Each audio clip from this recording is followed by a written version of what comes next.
yoddu sa xët te quality jas na ñoo yor seen cumbukaay tur day uyu borom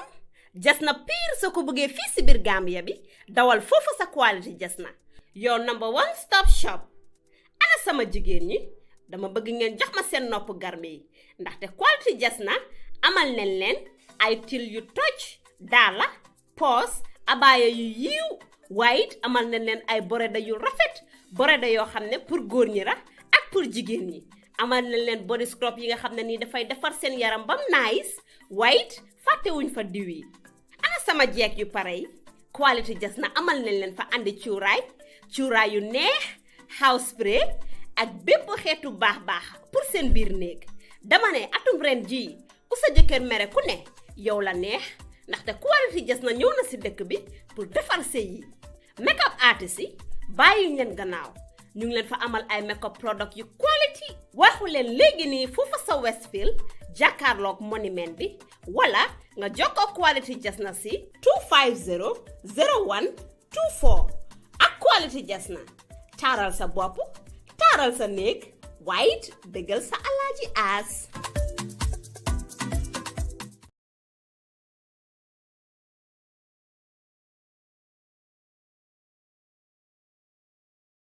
okay ma nuyuwaat leen rek di leen sant di leen gërëm bu baax a baax rek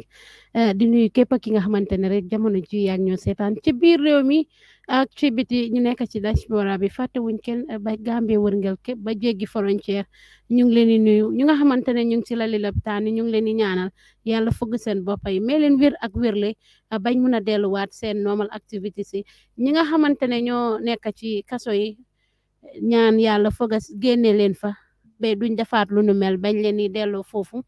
fépp fu waaye mun a nekk rek ci réew mi ñu ngi lay nuyu bu baax a baax di la dalalaat beneen yoon rek si seen Tambambalu show ñu leen koy amal Wednesday bu jot past 7 ba 9 o'clock gi rek ñu siy waxtaanee lu am solo saa su ne rek nee naa leen ne Tambambalu show bi nii pour Gambian si yëpp la képp ki nga xamante ne rek yaa ngi ci biir réew mi di bay ca waar di liggéey saa yoo waxee nit yi déglu la nit yi jëriñoo si nit yi jàngee si ndaxte ab réew dañ koy pencoo waaye duñ ko pàccoo léeg-léeg ñu dugal ci politique bi invite politiciens si léeg-léeg ñu invite musiciens si parce que dëkk bi ñun ñëpp ko bokk léeg-léeg ñu invite concerned citizens si ak képp ki nga xamante ne rek am nga talent dañ la invite fii si show bi ñu waxtaanee réew mi mu nekk lu am solo tey nag si Tambambalu show suñ guest ma am fi guest bu mag a mag guest bi nga xamante ne ku am solo la si réew mi ku important la ci réew mi ndaxte ki nga xamante ne mooy waxal police yi mu nekk li nga xamante ne nekkul lu ndaw tey ñu am fi PRO bi Modou Musa mu nekk suñ guest tey ñu am kontante ak mbégte bokk ak moom li nga xamante ne mooy show bi ni nga xam ne weekly show la every Wednesday dafa ñëw nit yi di ko xaar ma ànd seeg suma naataango muy Modou Diop moom tamit tey mu join si show bi pour ñu waxtaanee réew mi PRO nag su fi taxawee xam nga ne yu baree bari dinañ ko waxtaanee si kaaraange réew mi ak yooyu Modou ma nuyu la su ko defee nga dugal PRO ada Ramatulahi ngejo geño jor mbafala jiberal ya assalamu alaikum albe dawda nden duniya ko non ka faale ko Gambian Talents TV wala bale jam jifnon Tambambalu solonton dalta ka kenyami Ramatulahi bi don nata ka fwa fe nga ka cha kula miliyan ka fa ko wala be kereng nyin dungol ko la be ajale be kereng Gambia ko ko ganjang dol sewota ko la jama ko le sewota ko la so wasabu kamala jannin ko namanan ka cha min ba wato teje ka police PRO konta min keta Modou Musa Sisaho mi yalan ka ko do ko farman sarim balla nim banko nin kanjang since the inception of since new assignment on ta abe do ko min jang mol be nyala jan people were really appreciative about the work he is doing. So for that being the case ngalon ko with regards to this demolition of illegal structures and encouragement of animal stress ngalon ko he is in the right position to at least enlighten the masses about the operation, what it entails, and as far as the operation is concerned, what developments has they registered so far. So what's up, Kamal Drong, when you switch on it wrong, Bafle, assalamu alaikum, and welcome to Gambian Talents, Modou Musa. baraka bake ala baraka bake am contanta bake pour ka wato sotono am kananan kandankun alla ko mandirola ka kacha ala kula me yalon ko ay gambeno bele sula ku me yalon ko wolbe kiri nyin temben na ko me yalon ko abenna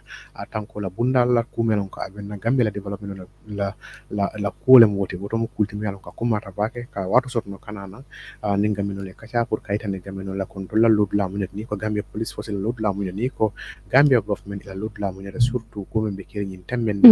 ko ambe silo fando mennate ikafo me ko special operation on encroachment of illegal men yalon ko fengo femme yalon ko abe silo le kan tanin na kan femme yalon ko abe na tanin na aba batan de la silo kan membo ko motol min yalon ko be silo kan be pandering wala motol min yalon ko yetu pakren silo le kan wala hani wafir la min yalon ko be silo le kan marché dalla do le tableau ta yalon silo le kan baye nin ko silo be talaram sibla fulalla ko la motol ka tambi damen na ila tanin na anin mul fango hada badde wol ka tama dame singola men yalon ko kata dul kalo wol to ka moto nyini walla ka tambi wol to kala haaju ka dum marcel kono yimbe mo kulet men yalon ko nyindo ko kono akamunta wala kuti men yalon ko nyabetin ni walla ka jepon na silol femfen ni men yalon ko wala detendi men sa sabu fo ka fu me congestion ka fu me ko o congestion wala katin ka je ko aka kole abake pour motor ka tambino nyanta ka tambine nyamen silo kan bari comme yafo nyamen ka jani inshallah dindun ta kono ba kono fanun dale pour mo sakala mo tawanya barka bake ngamira wosane yata bake Modou loolu leer na nañ comme ni nga ko waxee rek ndaxte lu ñuy wasaasu ne rek luy ay di jàmbat te ab réew dañ ko pencoo waaye duñ ko paccoo lu nekk waxtaan la pour ku nekk nga indi sa xalaat loolu mooy yóbbu réew mi kanam ñu gis ne opération bi nekk na li nga xamante ne buñ ko indee xalaat bi es Gambians yëpp ko appreciate in any naka la development comme ni ma ko defee saa su ne dina am advantage ak disadvantage am na ñi nga xamante ne arrangé wut leen am na ñi nga xamante ne arrangé na leen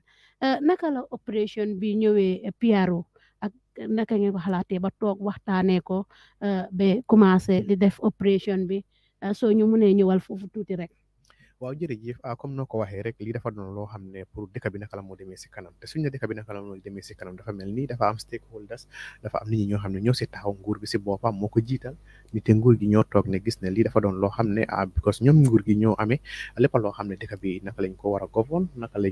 la dëkk bi war a demee si kanam ñoom dafa mel ni loolu mooy seen taxawaay gis ne daal képp koo xam ne mu ngi si biir dëkk bi mu doon koo xam ne mun a nekk si biir dëkk bi in peace and stability te loolu bokk naa si mooy demaka ñëw bi te ndekte demaka ñëw bi it's a component of development boo xam ne suñ ne dama ka ñëw because we have what we call goods and services suñ ne good nag mooy ne yoo xam ne ñii ay fas dañ dee isi seen safar mooy isi seen bagage di ko jaay si biir dëkk bi from one location to the other ak nit ñi seen boppa ñoo xam ne dañoo move mooy dañoo dem from one place to the other ndax dañoo dem ay office ndax dañoo dem si marché bi ndax dañoo dem si yeneen soxla ay soxla yoo xam ne ndikte doomi aadama moom soxlaa mi dañ bëri te soxlaa mi si daf si bokka jokko wante bi te jokko wante bi si lu bëri léegi nii amul si téléphone yi rek waaye jokko wante bi luñ gën a xamoon te luñ gën a xam lu gën a am solo mooy demalante bi te demalante bi si kaw yoon bi la nekk so ñoom gis nañ ne lii dafa doon loo xam ne amul foofu noonu even demalante bi si boppam yoon bi they pose a lot of danger to people understand nga mooy ne gis nañ ay accident yu bari yoo xam ne daf dee mën a am si suñ kaw yoon yi te gis nañ ne accident yu bari yooyu noonu dafa ay am yoo xam ne mun naa tax de mënoon nañ ko more or less prevent exactly te si lu bari gis nañ ne lu si dee contribute mooy suñu yoon bi nekku ne yoon bi dafa xaw a xat waaye yoon bi dafa am so many things yu fa contribute mooy ne dafa am ñoo xam ne dañoo ñëw paak seen moto yi si kaw yoon bi te moto yi foofu lañ war a jaar ndik te moto yi fu mu war a paak mu fa because nit ñi dañu war a understand the difference between parking and stopping driver yi ñoo xam ne especially commercial vehicle ñoo xam ne dañoo taxaw jël nit ñi wàccee nit ñi ñooñu duñ dee park dañ dee stop that's a stopping point te si kaw yoon bi dafa am environment area yoo xam ne waruloo faa taxaw nekkul ne yow moto bi fu mu munti taxaw rek comme ñu bari dañoo génne seen boutique rek taxaw ñu ngi xaar moto mun naa moto boobu ne waru faa taxaw because moto fu nekk fu mu war a taxaw moo tax police sometimes su la fekkee yaa ngi taxaw bala ñu na jógal fii dema bu fi taxaw loolu is different with parking mooy ne ñi ñoo xam ne dañoo ñëw ak seen moto si kaw yoon bi ñu teg ko fa ñu fay seen engine bi génn moto bi tëj bunta bi du ko si marché mbaa du ko feneen beneen soxla ñu ne ñi nag foofu lañ koo bàyyi ay 1 hour 2 hours si nañu the whole day 2 days ñu ne ñi nag faate ko fa sax te loolu si kaw yoon la lii dafa doon loo xam ne dafa contribute to the congestion and blockage si transportation system bi suñ contribute so loolu def na noonu na noo xam ne government bi gis nañ ne even services ñoo xam ne nit ñi dañoo jógee seen kër yi di dem liggéey yow am nga soxla nga war a dem Banjul nga war a dem Quadrangle nga war a dem Jiyaare nga war a dem feneen waaye trafic bi da ngaa gis ne ñoo xam ne dañ fa dee liggéey si lu bëri ñu bëri dañoo jóg 4 o'clock 5 o'clock mun a eega fu ñu war a eega si time so da ngaa gis ne loolu noonu ñu bëri na soo ko defutee bala ngaa eega office it will be 8 it will be 9 so instead of working for 8 hours you'll be working for 6 hours 7 hours or less te many a time da ngaa gis ne ñoo xam ne ñu leen war a jox that service dafa mel ni service boobu noonu in terms of quality in terms of efficiency lii dafa doon loo xam ne so lu bëri moo si bokka soo ko bëggee analyse critically soo ko bëggee look at the impact our transportation system has in our economy even lu ñoom mbébét buñ am ni mooy development of this country because ñun yëpp xam nañ ne the Gambia is a developing country the transportation system is key factor to ensure that development aspiration boobu ñu achieve so loolu bokk na si ay xalaat yoo xam ne government bi ñoo nañ toog ne and in addition wala maa fàtta mooy the security risk attached to this because security la moo tax police yi ñoo ko danaka ñoo ko jiital understand nga mooy ne police yi ñooy manage the traffic moto yi fu ñu war a jaar fu ñu war a def to maintain so that ne moto yi ñu mun a flow traffic mun a flow accurately so that traffic regulations yaa ngi si kaw yoon bi and all that te suñ ne space tamit is a public space public safety ñu ngi am ambulance ñoo xam ne dañoo travel ñu am patients yoo xam ne dañu leen war a transport from one hospital to the other so loolu yëpp dafa doon loo xam ne si responsibility nguur gi la so nguur gi gis ne daal dafa am solo trop lépp loo xam ne képp koo xam ne institution koo xam ne dafa bokk si yëfi yoon bii nii dañ fexe we come together put our heads together and see how best we can do the right thing so that we can help this country so that we can help our people so we can better serve them understand nga so si loolu since Gambia Police Force moo yore internal security matters ñu gis ne lii dañ ko jox Gambia Police Force dik te ñoom ñoo nekk si kaw yoon bi tamit te suñ ne loi lépp loo xam ne moom si biir dëkk bi ñoom ñoo ko enforce ñoom ñoo ko amee so Gambia Police Force nañ ñëw waxtaan ak képp stakeholders in the government mooy national authority suñ ne national authority mooy ñoo xam ne ñoo amee mbiri yoon su nekkee ne government bi defar na yoon bi pare jox nañ contractor yoon yi ñooy defar nañ comme OIC yoon bi su pare dañ ko hand over to NRA NRA ñoom mentionné ñooy mentionné ñu maintain ko maintenance bi ak everything so ñoom ñu amee yoon bi so ñu amee ñu ñoo wax tamit fiscal planning mooy bunta government bi boo xam ne moom moo amee lépp loo xam ne daf koo sampa si biir dëkk bi fii nii dafa mel ni da nga war a dem foofu noonu am permit mooy ne am certificate ne man lii la war a sampa fii nii ñu seet li nga bëgg a sampa foofu noonu ñu seet ko ndax lii li nga war a sampa fii oo bëgg a sampa fii ndax di nga ko fa mën a sampa ndax loolu si boppam war nga koo sampa foofu noonu place boobu noonu soo dafa mel ne dañ laa jox approval certificate ne lii mun nga koo def fii nii si place bi nga ko war a def ñi la war fa war a demee so ñooñu dafa mel ni ñun tamit dañ bokk si task force bii nii waaye amut foofu noonu am na lu ñoo wax di Gambia Transport Union because soo na yëfi moto yi it's not only private but commercial vehicle because ñu bëri fii nii dama ko ñëw bi taxi ngeen dee jële van yu mel noonu so am na solo trop ñu isi Transport Union tamit their executive members président bi mu ngi fa ak yeneen ñoo xam ne ñoom tamit bokk nañ si task force bii nii waaye amu fa am nañ lu ñoo wax tamit di council area council especially board bi lañ nekk Greater Banjul lañ nekk angum Greater Banjul mooy Banjul KMC ak West Coast so invite nañ leen Banjul council members KMC council members loolu bëggoon naa koo laajte sax ndax involve ngeen gaay bala ngeen a def anything waxtaan ngeen a gaay exactly so am nañ BCC naka Banjul area council tamit seen representative ñun tamit bokk nañ si because xam nañ ne fu ñoo dem mooy Banjul la KMC la ak Brikama foofu la ñoo njëkkee so it's important ñooñu tamit seen area council since yoon yi bitik yi du ñoo wax si kaw yoon wi ak ñooñu ñoo ko amee so it's important they are also on board pour ñu understand ñu mun a waxtaan liggéey bi mun a yomba ñëpp xam exactly lii liggéey bi naka la ak naka lañ koo demee waaye emu si loolu noonu am na lu ñoo wax tamit National Livestock Owners Association li tax loolu noonu amoon na jamono foog naa ba tey ñu ne yaa ngi koo wax ñu ñoo oo ñu wax ne yéen ngeen ne yéen a ngi génnee nag yi si kaw yoon waaye ba tey nag yaa si kaw yoon so loolu moo taxoon ñu isi ñooñu noonu tamit bokk si ndigte si kaw yoon lañ nekka nag yi dañ dee génn foo xam ne fu ñu war a nekka mooy si àll pour gars yi mun a leen waaye da ngay gis ne dafa doy waar trop nag yi daanaka suñ ñooñ lañ def seen sala cabinet foofu lañ dee tëdda foofu lañ dee dox foofu lañ dee def seen whatever so lii dafa doon loo xam ne tamit nekkut loo xam ne yoon yi they are not constructed for the animals the animals yi actually it's important ne ñoo xam ne ñoo leen moom they should take responsibility ñu xam ne lépp loo xam ne ñoom ñoo ko moom is their personal belonging should not infringe should not affect the public understand right the public space should not affect the public interest at all te yoon bi si la bokka so moo tax ñu am ñu tamit ñii la ñoo xam ne mun naa ko fàttale ko right now ñoo xam ne bokk nañ si inclusion also our other security agency ñu bari ñu ngi wax waaye ñu ngi gis paaraay ak soldaar yi xanaa suñ ne su la ngeen di isi soldaar yi dañoo xam ne the Gambia Armed Forces they have a component called National Guard. National Guard is a unit or is a component within the Gambia Armed Forces ñoo xam ne they have police power soo ñëwee suñ constitution bi jox na leen powers pour ñu mun a liggéey si biir dëkk bi internal security matters waxtu boobu xam ne ñun soxla nañ leen for enforcement soxla nañ leen for more hands because da ngaa gis ne di unit boo xam ne moo responsible moo role li ñoo liggéey mooy mobile traffic bi ak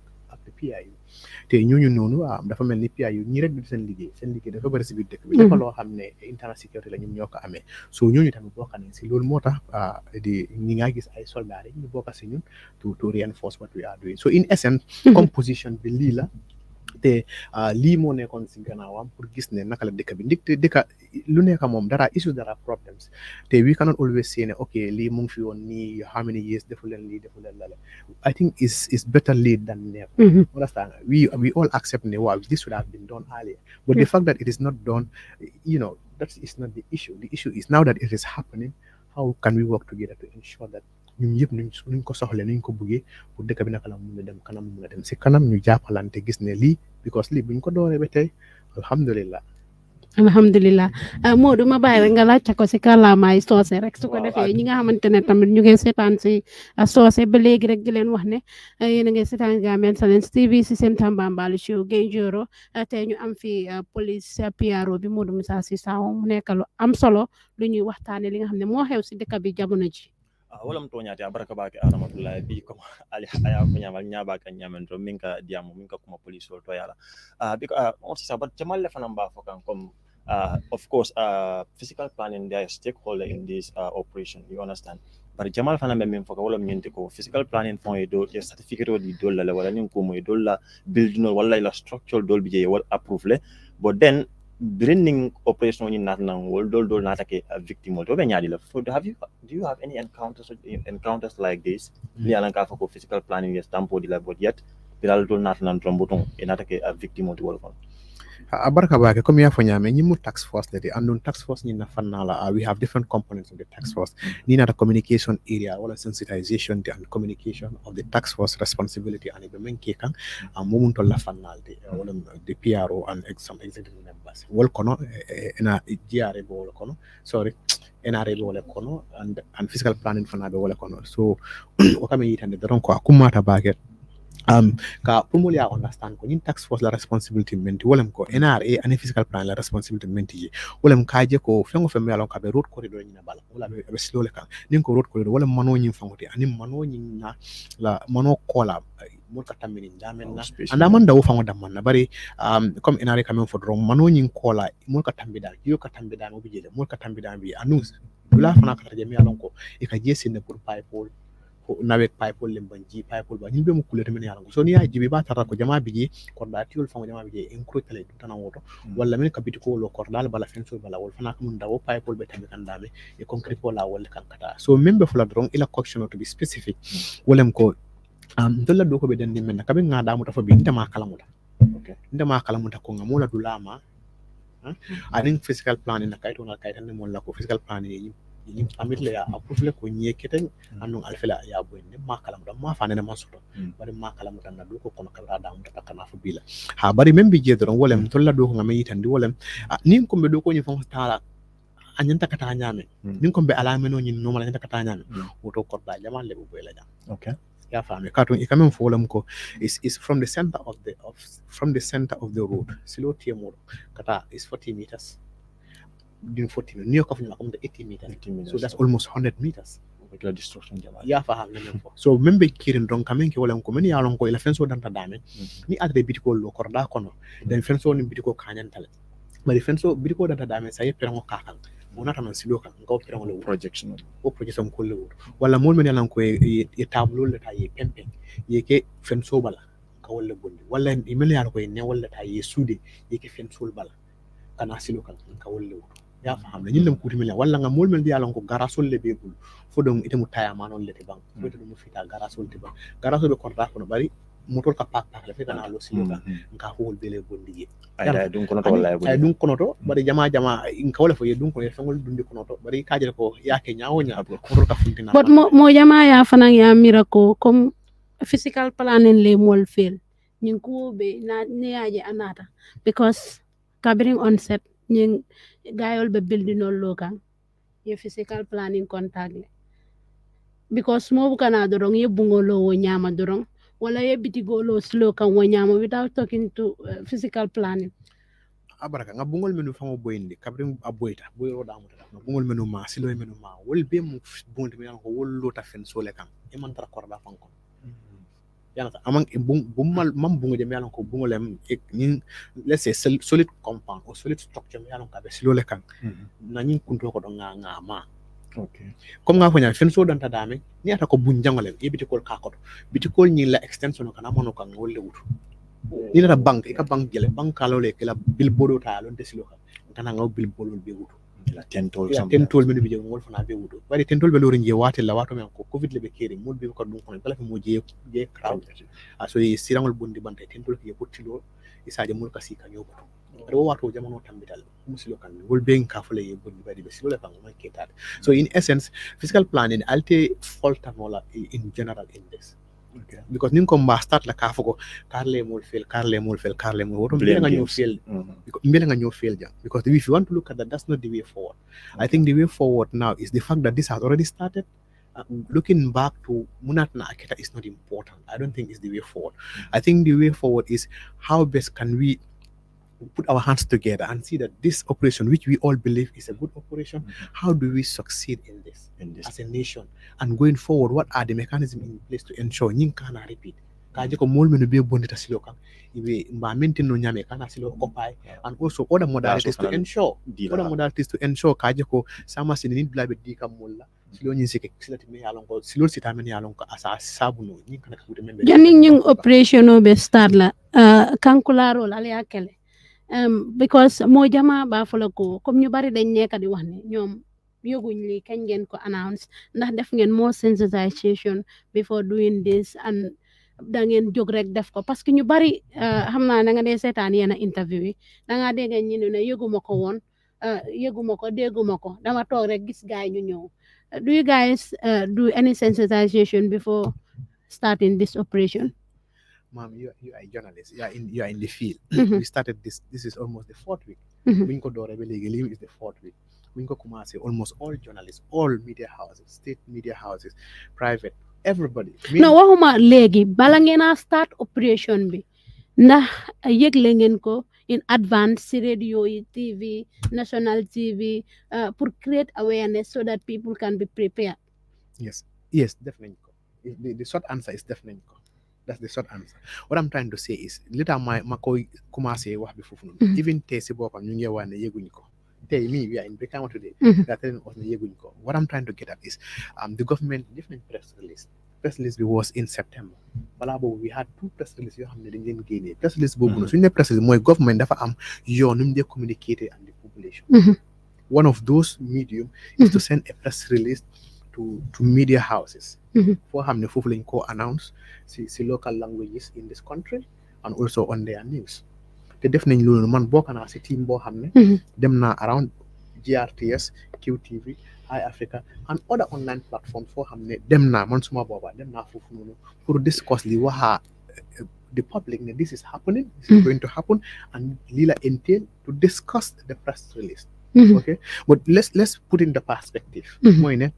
this happened in September la press release bi génn. Understand si September boobu noonu ñu ne képp koo xam ne am na sa bagage sa bitik si kaw yoon bi nga fexe na génnee ko balaa end of September. By October we are going to remove képp koo xam ne mu ngi si kaw yoon bi.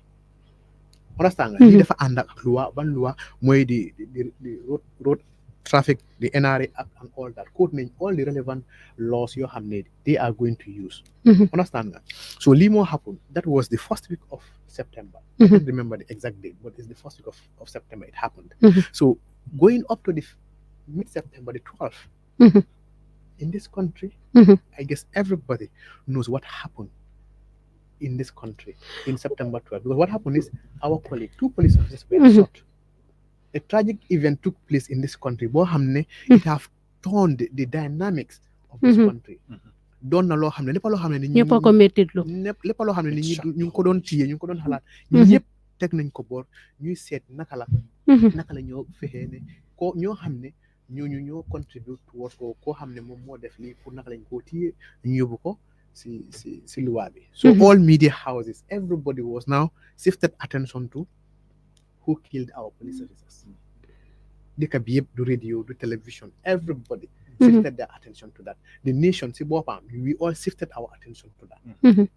you understand what I mean so that is one issue who contributed towards the reason why nit ñi seems to forget the fact that it has been done this announcement has been done but soo leen defee loolu beginning in September foog naa ne soo leen a ñëw start operation bi war ngeen a refresh mind nit yi parce que tey for example tey soo ko indee Gambian Talents ñu post ko si seen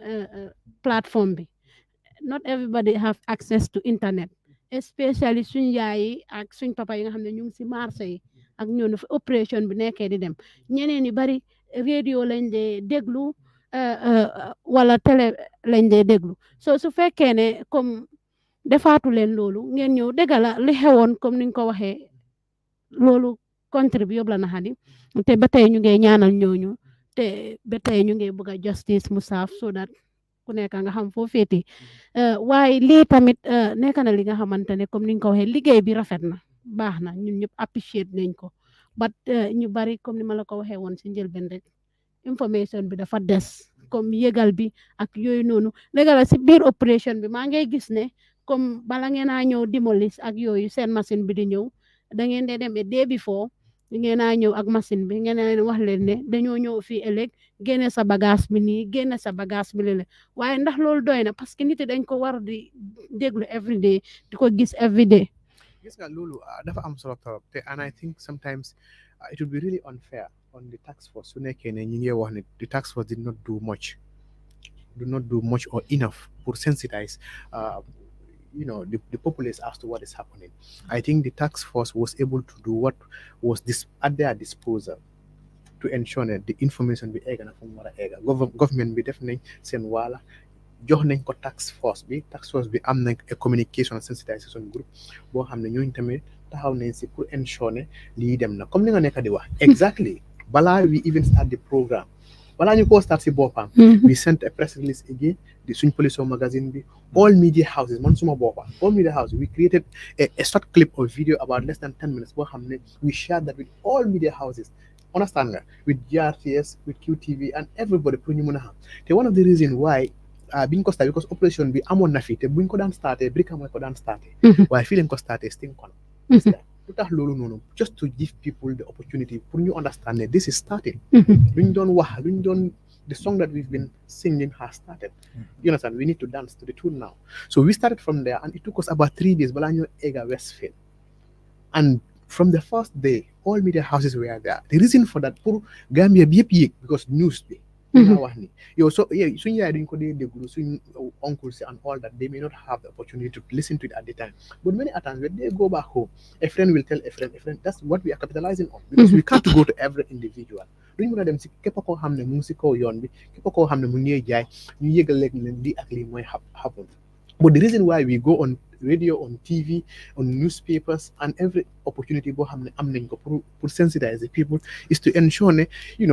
a friend will tell a friend a daughter will tell a mother a son will tell how about comme alkake ñaamee nim politiko be caring wala nit ñu ko dee defee duga ci moto yi announce ko sama mol bina janne I'll prepare something like that that's part of sensitization. That's another option. Loolu laa nekk di wax ni we cannot agree we can argue here till tomorrow as to what is the best way to sensitize we can argue here till tomorrow you know what I'm trying to say these are options that are available we made use of what was available to us at the time this is what we do you can agree with it or people can agree with it or disagree with it and the fact that we haven't done enough which is very unfair to say that the task force did not actually inform the public and that's not a fair I think proposition. I want to even comment there to be honest the police definitely they have been disseminating the information like 2 months before prior to this operation or more than that. But one thing with Gambians is they don't take information seriously, and they don't watch news, they don't listen to news. I think it's high time we start watching news, and then we take this operation very serious, because we've seen prominent people of this country whose structures has been demolished. If the head of the state's structure has, some part of his structure has been demolished, who are you? Or I mean, whose structure should be, I mean, except will be left out? Nobody. So what's most important here is let us help them, I mean, execute their work properly. But then also there are a lot of concerns, Sisaho, with regards to the manner of the operation, you know, because at some point I've seen the operation that you are just doing in Birkama recently, that shopkeeper ning the ngamera poultry la babul waya bay si sel ning ika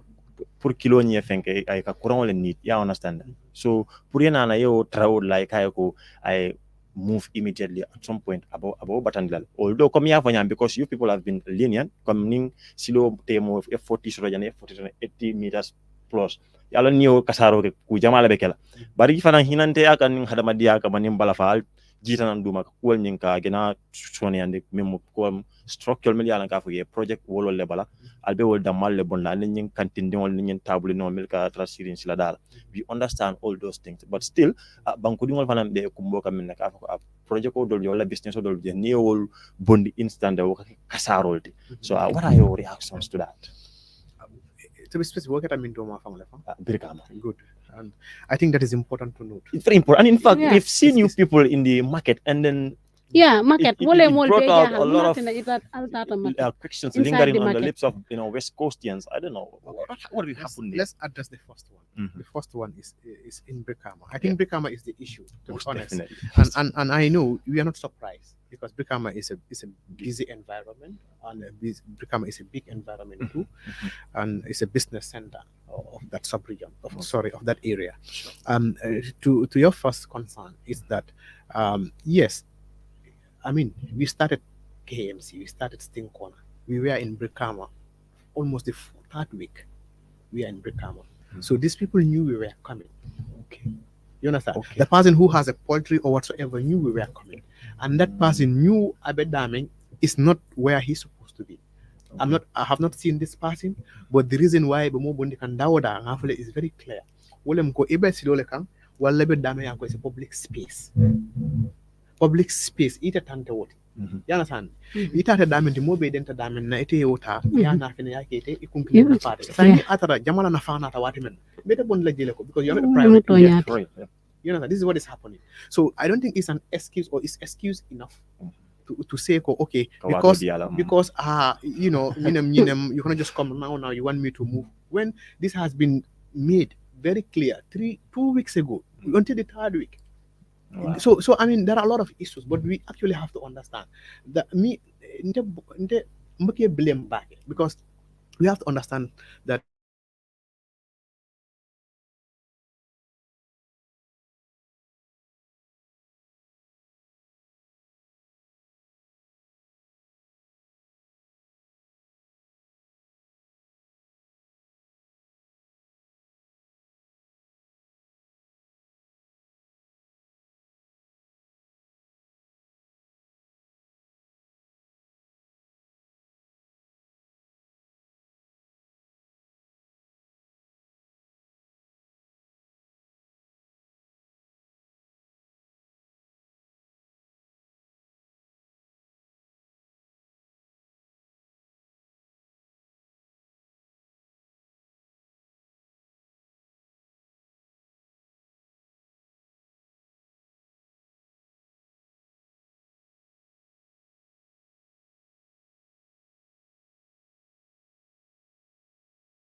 into it ñu realize ne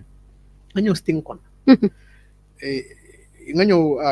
si jaaka bi Johnson jaaka bi around Joshua noonu sooy dem Joshua juvenile prison nga am Jimpex nga am Alvihaj si junction bi Alvihaj nga am Jacaranda those were our problems one of the problems were ñuy jaay si kaw yoon bi ak naka la tudd gerte saaf gerte yi soransi mbooxa yi saro yi and all that stuff and also taxi men taxi driver yoo xam ne si junction si kaw junction bi leen dee taxaw understand nga foofu lañ dee wàccee foofu la ñoo taxaw these were our problem so what we did was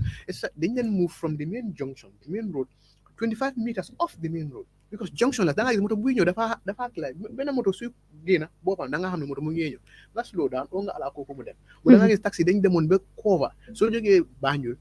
ngay utali Jimpex you cannot even see doo mun a junction bi doo mun a xam sa where the vehicle is coming on this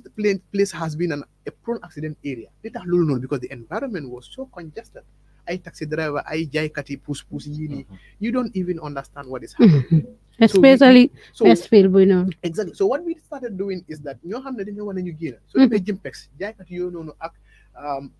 taxi bagage yi and everything we asked them to move some of them thought we are joking you understand what I mean so the following week Monday you start we have what we call monitoring and arresting team monitoring and arresting team bi dañu am pick up ak truck understand nga suñu la fa fekkee sa bagage yi ay yow ñu arrest la loolu lañ def léegi ñi nga xamante ne ñi ngay jaay ndékki nga xamante ne dañoo taaj seen table jaay rek suñ paree ñu dem ñooñ tamit parce que gis naa si ñu baree bari ñu ngi complain ne ñoom jaay ndékki rek la ñoo def suñ paree ñu paak seen table yi ñooñ tamit da ngeen leen dee arrest lu ñoo wax ñooñu mooy ne nañ fu ñoo jaay ñu bari ñoo wax suñu ma bunti kër la sa bunti kër ubbi sa bunti kër nga jaay ko sa kër gi because amuloo soo ko génnee nga def ko si public si kaw yoon bi public space la te yow li nga jaay pour sa bopp la understand li ma wax it's important that you understand su nekkee da ngaa jaay yow da nga specialize into jaay ndeewo da nga dee am ñeneen ñi seen jaay ndeewo is more than even a restaurant because ñoom seen jaay suñ table suñ ko tegee ñu teg seen toogu yi and everything boobu restaurant yi boppa loolu soo ko tegee si kaw yoon bi so we have to understand lu ñu wax mooy ne either you rent a place boo xam ne is somebody's property or whatever find a place for xam ne is somebody's property leave the public space public bi ñëpp a ko bokka accident it's as simple as that get your own property or rent a place for xam ne yaa ko moom it is you within that mun nga faa def loo bëgga but when you come to the public space you cannot determine you cannot say that loo fa wax loolu mooy am mooy ne da ngaa taxaw fi table nit yaa ngi romba ku pel sa bool bi tuuru nga ne mu feeku understand nga and so there are a lot of things attached to this mais God forbid yaa ngi si kaw yoon bi moto bi ñëw pal look at lu happen Sukuta Jaba moto baa ngi jógee Brufut di dem airport junction driver bi lost control si junction bi moto bi somersault dem fekk ñuy jaay Sukuta foofu noonu su guddi boobu ñuy jaay foofu noonu ñaari nit dee ñoo xam ne ñëw they are from the same compound keneen ki sport foofu noonu la dee tàngana or whatever la moo jaay I don't know keneen ki si lopitaan bi foofu la dee xam nga at the beginning ñu bari dañ fogoon ne da ngeen a bluff rek parce que Gambians are very good at making decision but nuñ koy implementer moo dee nekk problème implementation wala dañoo start lii tey bem yaaga ñu bàyyi ko ñeneen ñi nekk di ko defal seen boppa comme police team bi mun nañoo dem ñeneen ñi suñ paree ñëw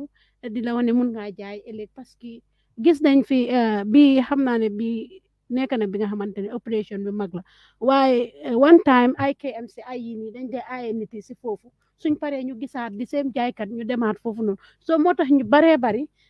liyuñ woon naka teewuñ woon opération bi serious pare biir kaama ñu bari dañ affected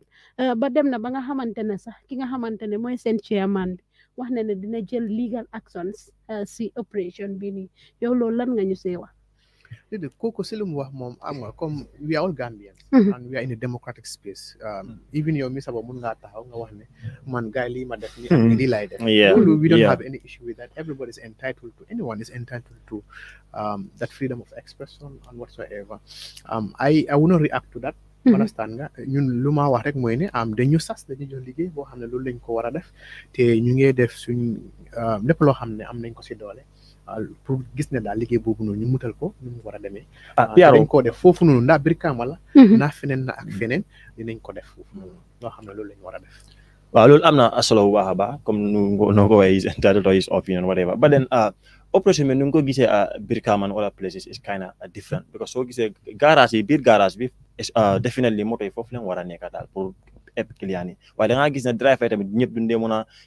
ep at the same time ikam malam fe kam file i beta mo client be ci kanol wati kilin so tono long ni la tono man si fo si jambere on ko la tono ni mbatu bari ngajele ko alli a driver wala apprenti la jambere ndi ma jamal a tinya Brikama ko mi yarna driver fanan kam fato wala bakele yo ko ni ya jale bakele ko because je mutul la do kulal ni tol ma tono man si ka si wolto yela tono ni mbatu so wonata nyaade anim fanan marché to fanan ko dunta marché ko ngam video jele albe tabulol dolbe jenkandi la no modol be findin la je so ko nata na nyaadi ha akumata bage yaje akumata mol ya understand ko to nyalem admin tale mette momen ko na se dimin do la karola bage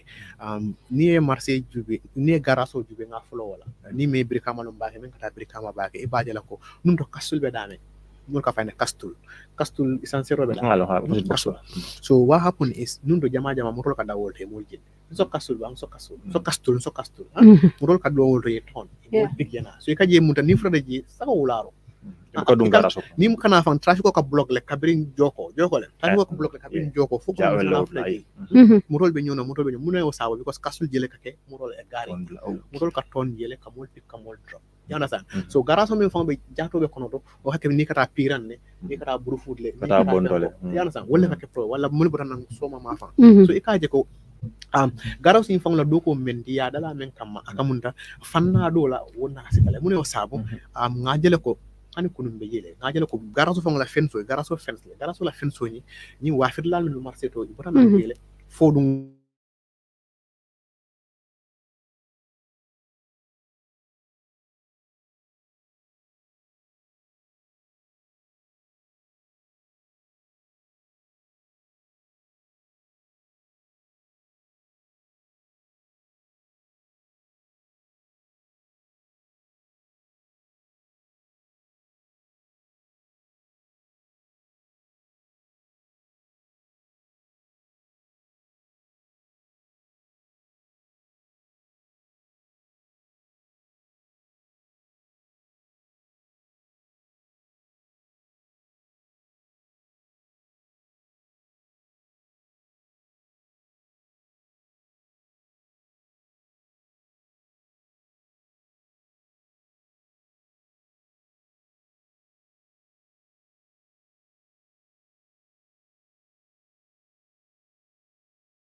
yota ya so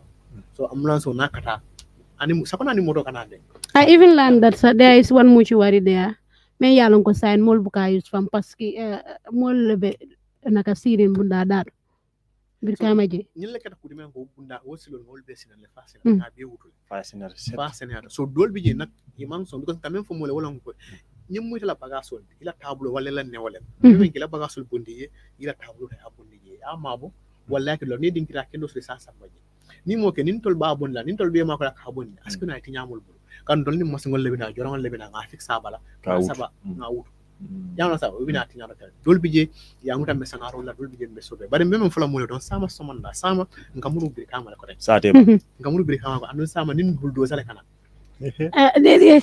sama nin elek ba do len dem fofu nin noonu bulldozer kana nin joram kana funi ata joram wani de funi ata for once in all Kudo keta.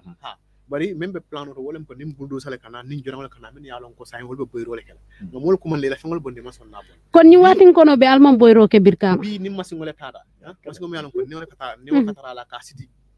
bungol bala wala ni fengol bala Alo, I was a demolition of Jim Pet to continue. exactly I ke was wutu there. ke wutu ke sabana bari o moto kelin nedi kawo jan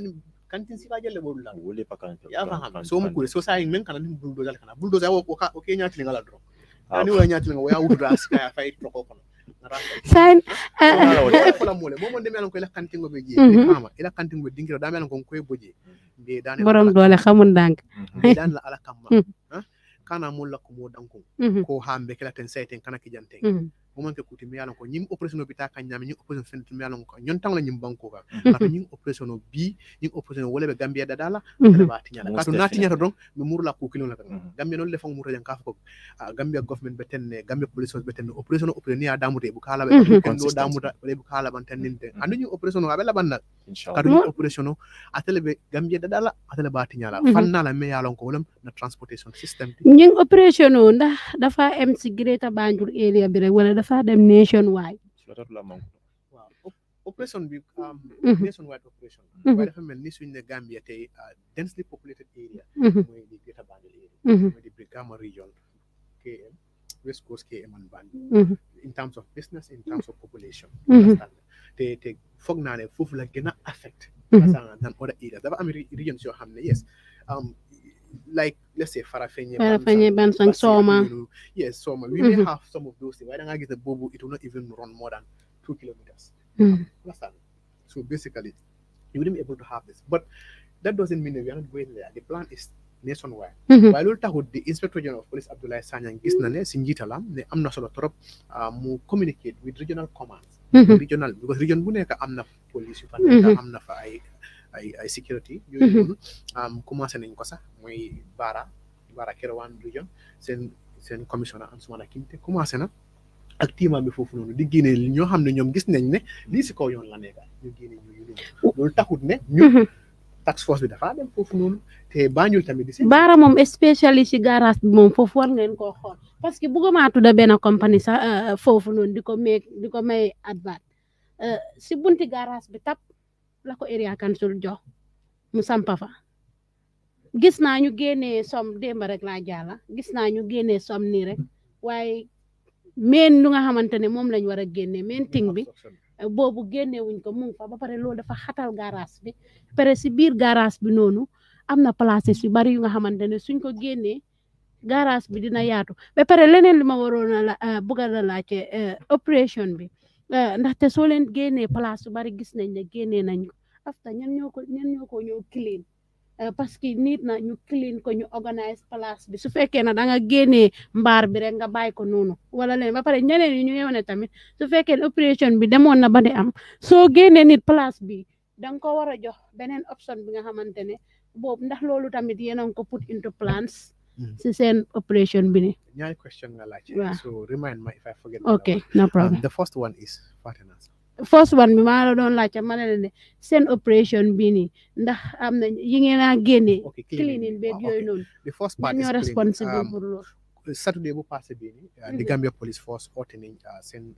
reinforcement mooy ne seen ñeneen nit ñi si yeneen place yoo xam ne dañu àndaa ñoom Brikama Mhm. pour gis ne daal naka la ñu jàppale pour ñu clean environment bi Mhm. because gis nañ ne dëgga baa ngi tilim Mhm. that's the truth the Gambia in general ngi tilim baa ngi tilim Mhm. you wouldn't know that until si operation bi nii nga gis all what has been hidden around Mhm. understand nga so loolu amoon na solo gis nañ loolu def nañ ko waaye duñ ko mun task force bi rek du ko mun Mhm. moo tax we are asking for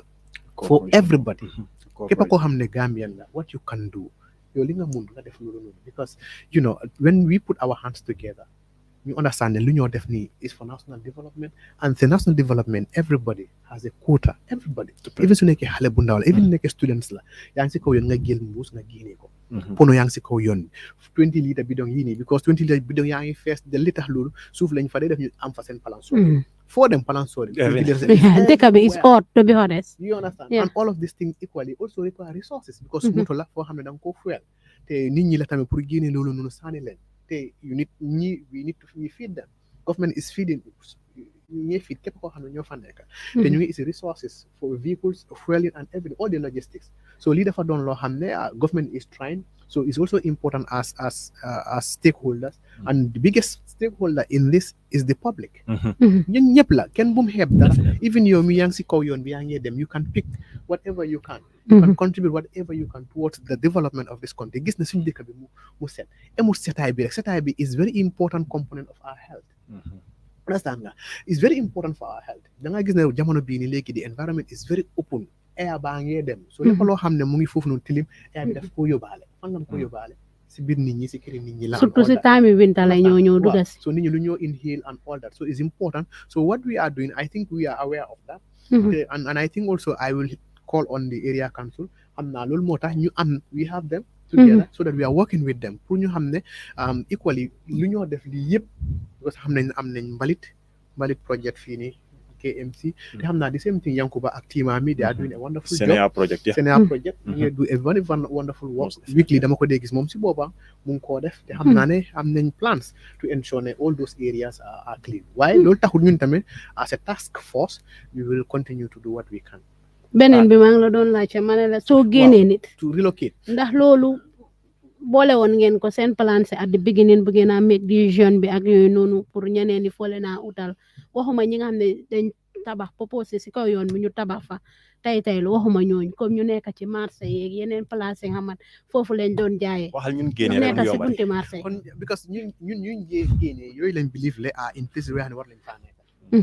that's our belief. Our belief is we remove people from places where they are illegally. So there is nothing ko hamne. We didn't go to the market gaining because they are lawfully in that place. Why that doesn't make sense. Okay, so Coleman student gaining for lawfully men you need to compensate. That doesn't make sense. All right. You know what I mean? So képp koo xam ne génnee nañ la ndax si biir marché bi la ndax si biir garage bi la ndax si kaw yoon bi la yow da nga occupy space boo xam ne it's not meant for you to be there, it's a space. So demee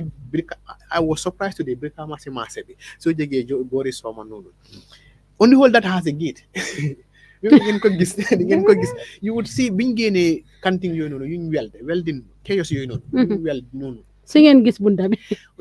you I mean you cannot believe it.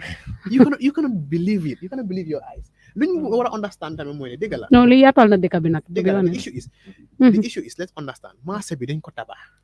te marché bi ñu ko doon tabax they looked at everything possible all emergencies all situations all scenarios loo xam ne because doomi aadama ñoo fa nekk accidents mun naa open fire mun naa breakout mun naa am te Brikama si boppam ñaata yoon mu ngi lakka daf dee lakka ba jeex tag because weer ni niñ ko dee defee ak yooyu what happened is yes ñoo xam ne dañ dee ñëw yoon bi foo xam ne moto bi fire service foofu la war a jaar wala ambulance foofu la jaar wala even yow yaa ngi am sa moto fale mu ngi lakka balaa moo egsi yow nga dugg a génne sa bagage yi doo ko mën a am ndikte fu nekk mu ngi block ñoo xam ne tamit dañoo isi tabax seen yooyu noonu they will connect and unconnect connection yoo xam ne understand so one of the reason why that place was allowed to be that way mooy ne nit ñi mun a dugg a génn because bagage lañ faa jaay understand I food stuff and all that it needed an environment it needed ventilation it needed sun everything understand that so loolu am na solo so da ngaa gis ne tey soo fa demee you be surprised because da ngaa gis ne building bi fu mu am ak beneen because building ñaari building la so ñaari building yaa am yoon so bitig bi fu mu am ak beneen bitig bi léegi bitig ay dañ dee gisante yaakaar ne léegi bitig nga ñoo jële ñu la sant so nit ñi dañ dee mën a romb nga xam ne kii li la moo jaay nga dugg foofu noonu time boobu noonu dañ ko block yëpp da nga dee nekk di miyanda go around pour mun a xam foofu soo xamutee a particular shop is difficult to go and find out what you really want I think this is tough I can't disagree to the fact that it is tough at individual level tamit dafa affect people their livelihood and all that but the greater good is in the long run ñoom seen boppa dañoo xam ne dëgg on the whole this was really a good thing for all of us xam naa si dara de unemployment rate bi dina gën a yokk parce que ñu bari ñu ngi complainer especially youth si ak yooyu noonu seen place yi dañ leen fa génnee ak yooyu noonu te foofu lañ doon aane seen living bi ak yooyu soo lii daf leen a meeg ñu dem sàcca wala ñu def leneen su ko defee criminal si dina bari si dëkk bi crime rate beeg loolu noonu yow as the police PRO loolu lan nga sew I can't say for certain because I am not seeing what is their justification. Because it doesn't mean that you also amount employment you need to go and stay. It doesn't mean that you also amount employment you need to go and torment people. You need to go and be a criminal. No. So I'm not seeing any relationship between the fact that this has happened. I think what should happen is what people should see out of this is the good out of this. The good is ne génne nañ la fii loo xam ne taxaw nga foofu noonu foo xam ne waruloo faa taxaw in the first place léegi yow naka ngaa fexe nga mun a am sa place boo xam ne sa place la boo xam ne ànd na ak yoon ànd na ak lu ñu tëral so I think it's going to be this comme KMC lu ñu wax KMC dañ ne ñoom lu ñu wax ne mooy ne marché bi am na space nit ñi ñoo dee génn si kaw yoon bi ñoom loolu lañu wax marché bi am na space nit ñi ñoo dee génn si biir yoon bi so ñoom already they have plans to go back into the market ñu regularize market bi nu mel si biir ñu mun a delloo nit ñi si biir marché bi nekk marché bi ñu bàyyi yoon yi so in the case of the Brikama Area Council in the case of Brikama si boppam at the moment I don't know I cannot say but at the moment a lot is happening nit yaa ngi wax personally what they feel like doing what they want to do but I cannot comment on that waaye li ñu bëgg a wax rek mooy ne I think people should look at it in a very positive way, in a very positive from a very positive angle ñu gis ne what is the best way this is an opportunity it's an opportunity to restructure definitely an opportunity to enhance the environment to enhance our safety to enhance our health because all of these things are interrelated you understand so I think from that angle it will be very important ñu mun a seet naka la ndax I mean waxtaan la rek suñ waxtaanee ñoom kese suñ toogee waxtaan what is the way forward then there will be a way forward hopefully but like we are not going to do this it's not the solution this will not happen here it's not the solution what are some of the challenges you guys are facing so far during this operation the main challenges is having to remove people and they come back that's the main challenge that's the main challenge and also bi mooy bitig bi ñu ngi fii de di waxaa kii pour mu génne bagage mi ñu ngi ko wax ne génne ko yow yaa ngi toog di ñu xaar yaa ngi toog sa palaat di ñu xaar yaa ngi him sa ataaya di ñu xaar bi ñu egga si yow tamit ñu explainal the same thing ñu explainal kill come on it doesn't make sense especially after having known for 3 weeks li mu ngi def gis nga ko télé dégg nga ko nit yaa ngi ko wax léegi right now si Gambia bi lii mooy gossip bi lii mooy gossip bi ñu ko leen xamee Modou Musa King Koli take you back to Brikama prior to your arrival in Brikama how was your connection or your relationship with Brikama Area Council with regards to this operation? No, like any other area council, like Banjul, like KMC, they have representative in our task force, meaning they are a member in our task force. Yes. So it's more of a them suing themselves or taking whatever. No, I wouldn't want to go far into that. What I would just say is everybody, all stakeholders are part of it, so that we can, because this is for the Gambia. At the end of the day, that's what is important. I'm not a PRO for Sisaho. You understand? I'm not in this task force for Sisaho. No. It's for the Gambia. Gambia, most definitely. You understand? At the end of the day, no munti mel dal Gambia la. Lu gëna am solo rek nañu waxtaan. Te suñu waxtaanoo rek inshallah. Yes, dañu gëna understand and dañu xam and it's no good at the end of the day. Man ñooñu noonu su nekkee ne at individual level, they have been there for ages. Sure. So who went there to remove them from where they are? But no one. So when this came up, I think it was a difficult decision. I know, even for the executive, it's a difficult one. Was tough. But again, if you have to take those decisions, very difficult decisions,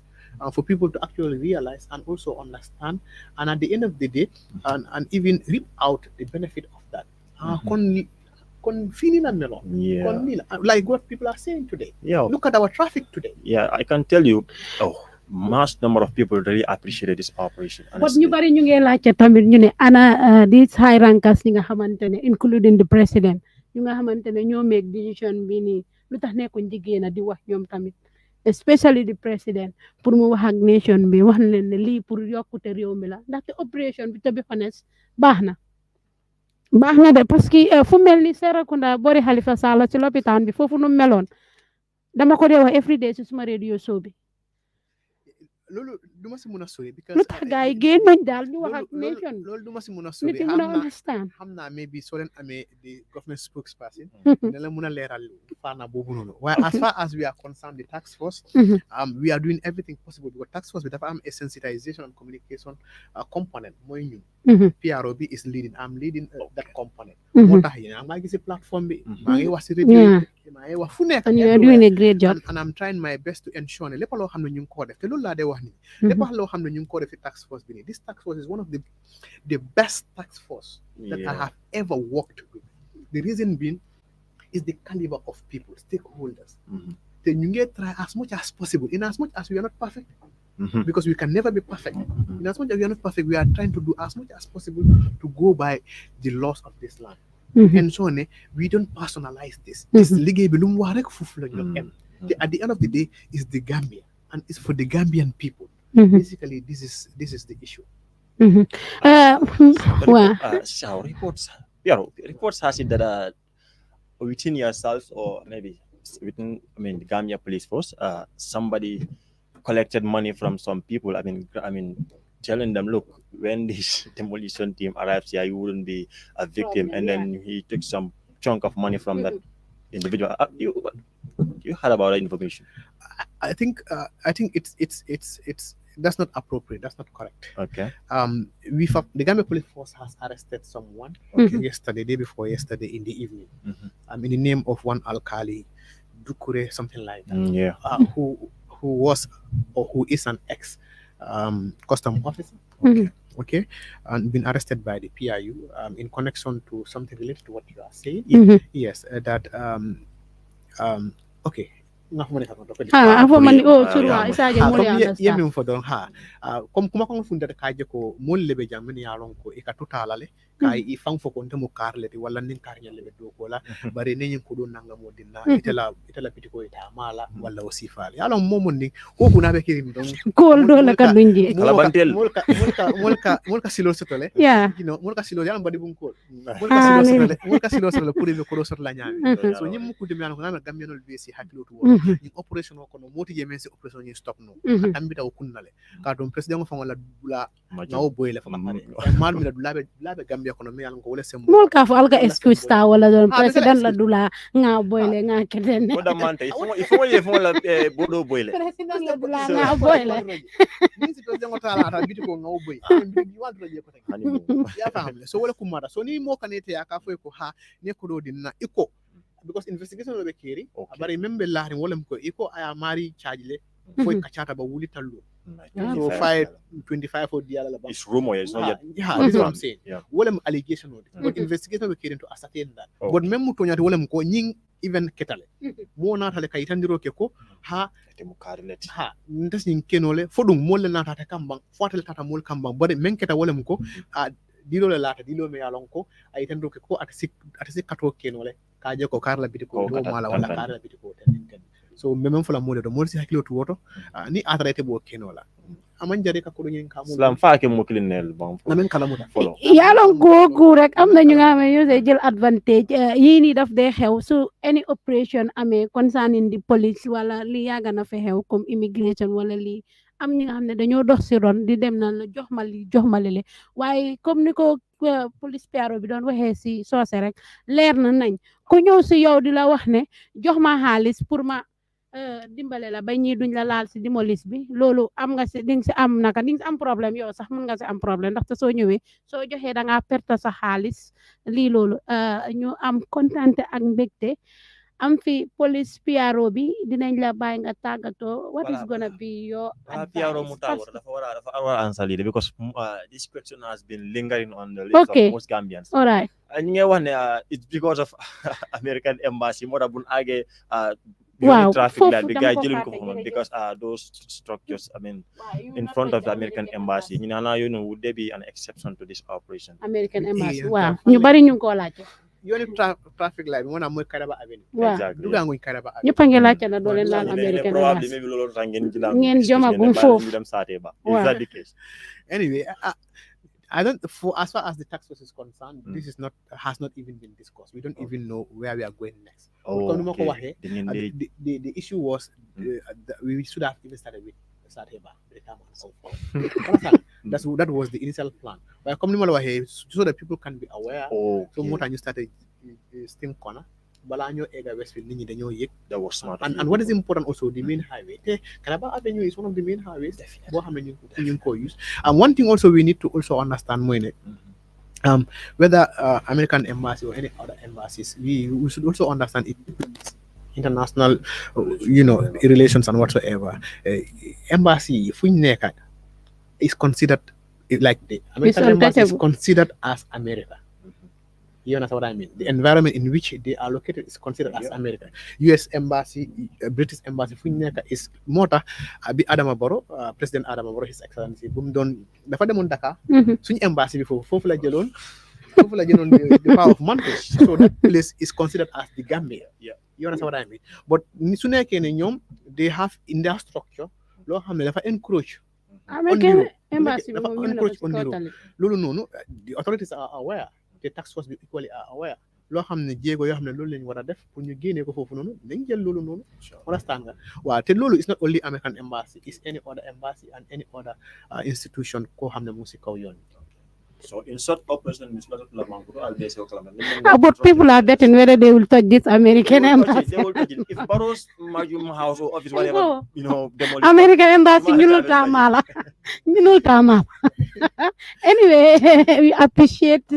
you come for you Naga. Ni nga ñëwé join ñu suñ programme bi ni mu nekk li nga xamanteni it was prompt but hono nga suñ invitation bi nga join ñu and we really appreciate that. Bëggoon nañ la laajte yeneen ak leneen waaye loolu xam naa ne si yeneen programme sax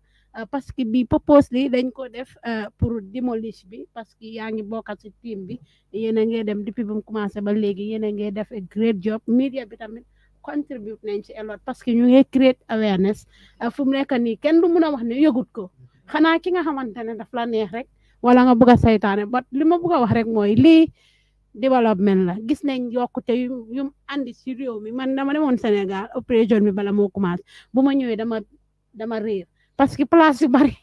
xàmmeetuma ko ba ma gis ne place yi tamit yaatu nañ ndekete place yi ñu ngi fi woon opération bi baax na te njëriñ la léegi duñ ko gis dëgg la métti na nag ñi nga xamante ne foofu lañ doon liggéeyee di jëlee seen dundu yeeg foofu waaye as time goes on dinañ find yeneen place ñu adopt that place su ko defee nit di leen fa fekka loolu dina nekk lu am solo waaye anyway police task force bi National Road Authority council si ñëpp a ngi def a great job nit yi tamit nañ kóob su ko defee ñu liggéey ak police parce que they are not our enemies. Police is here to save life and property so kon ñooñu war nañ leen a jox cër ñu liggéey ak ñoom tam ñu jox doomi aadama yi seen ñantoo bi ñu xam ne kenn warta def dara lu nga xamante ne mooy after all ñun ñëpp a bokka kenn moom ko personalize xam nga am na tamit sa gaay ñu nga xamante ne dañ dee ika ku fanne ni be ñu ko kono. No, I think molle ka je wo nyama. No, molle ka je wo nyama. I don't think kufang kule. Molle ka because at the end of the day, very friendly. Yeah. Covering a lot of that. Yeah, mobile nga tagoto rek. Intebe Salaf. Lekumo wa suma last wa moy ne ana di gërem ñep di gërem Gambians yi yep. Honestly, dama surprise torop ne Gambians bi gis naa ne daal the Gambia has changed. Gis na lu ñoo wax ne Gambia bi diga dafa change torop Gambian bi doon na koo xam ne léegi bu gën a réewam because foog naa ne Gambia mi dañ génna ñu ngi gis yeneen dëkk yi lu fa nekk ñëw nañ fii si liggéey bii nii diggante nit ñi ñu ma oo di ñu gërëm liggéey bu ñoo def nii ma leen bu leen ñu gërëm lu ñu war a def rek la ñoo def understand nga te ñu ngi ñu oo ñu ngi ñoo wax place yoo xam ne liggéey nañ fa clear nañ fa nit yaa ngi dolu si waat time boobu noonu crime su amee pour nga am nit mu ñëw si station just statement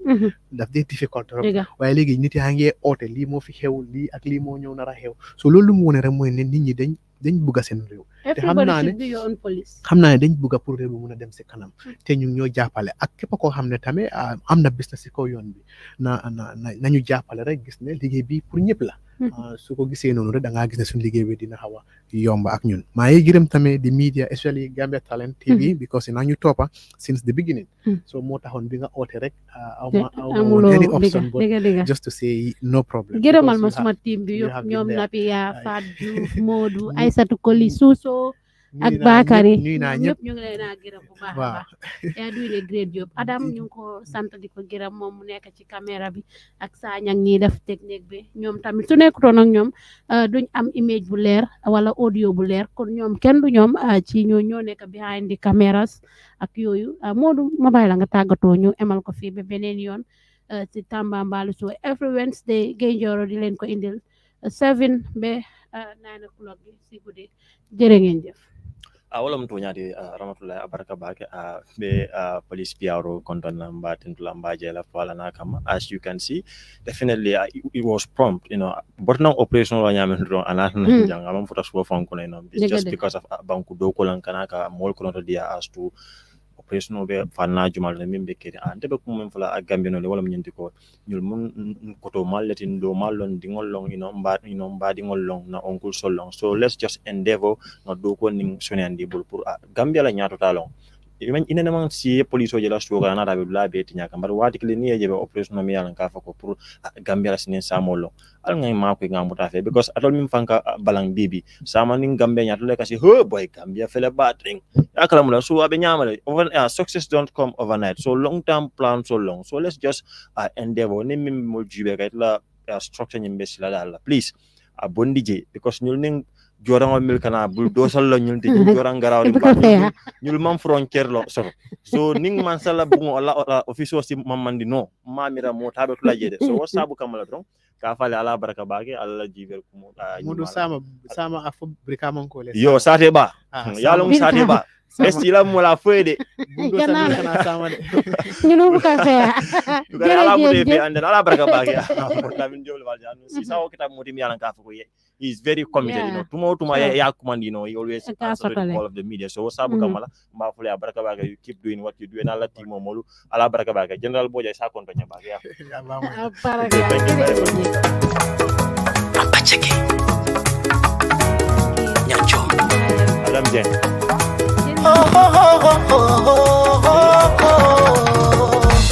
Mo kamoyle barabu kadomo di masa di ya tuliye